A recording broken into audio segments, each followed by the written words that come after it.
All right. All right. This is take two. This is take two. I don't know what happened. I wanted to come out and encourage you today. As I was reading the book of Mark, as part of the last broadcast was interrupted. Um, I want to encourage you. Doesn't matter where God placed you, it doesn't matter how God is going to use you. Be usable. As I was explaining about Mary and the alabaster box, the custom of the day was for men to greet the men or the master of the house, whether he would use his servants to bless the guests as they came into the house, a kiss on the cheek, water for the feet, water to drink, and then they would anoint them. And something hit my spirit as I was looking at that particular passage of scripture, as I was thinking on some things. And I'm reminded that oftentimes God positions us to be used by him in situations that we have no idea of. Sometimes we think that our past, we think that some of the things that we've gone through, even the character disqualifies us from being used by God, even gender, right? When you look at that particular passage of scripture in Mark 14, the Bible said that one thought within himself, if he knew the manner of woman that Mary was, he wouldn't even allow her to touch him. But it was funny because he accepted from Mary what Simon would not do. Many times, God gives us a charge. Many times, God gives us something that we are to do, and we don't do it because of the person or the charge that we are sent to. Um, uh, Sometimes we either position ourselves as beneath because we're not qualified, or above that because of who God is sending us to.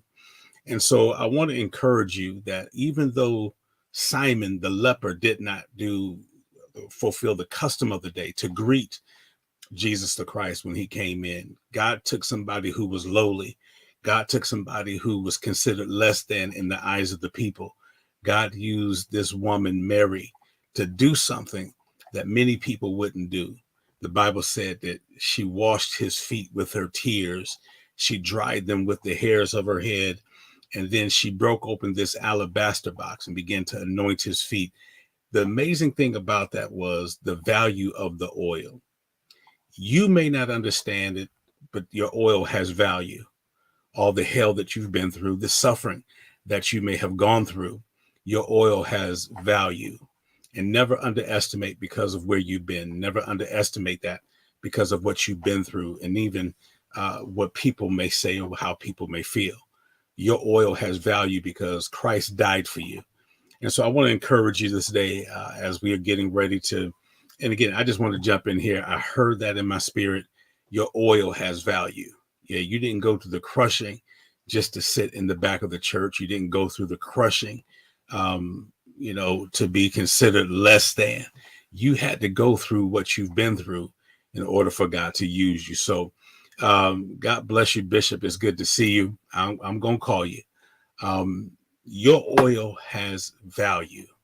And so as God is using you, as he's methodically positioning you to show forth his glory, don't diminish yourself. Don't make yourself lower than because of what somebody else thinks or how somebody else feels. You do what you have to do because God has already equipped you for it. God has already blessed you to do it. And check this out. Your gift is going to make room for you, right? Isn't that what happened with Mary? It made room for her, right? And so I'm encouraging you, do everything that God has called you to do. Be all that you can be to the glory of God. And trust me, your crushing was not in vain. We thank God for you. God bless you. We will talk to you soon.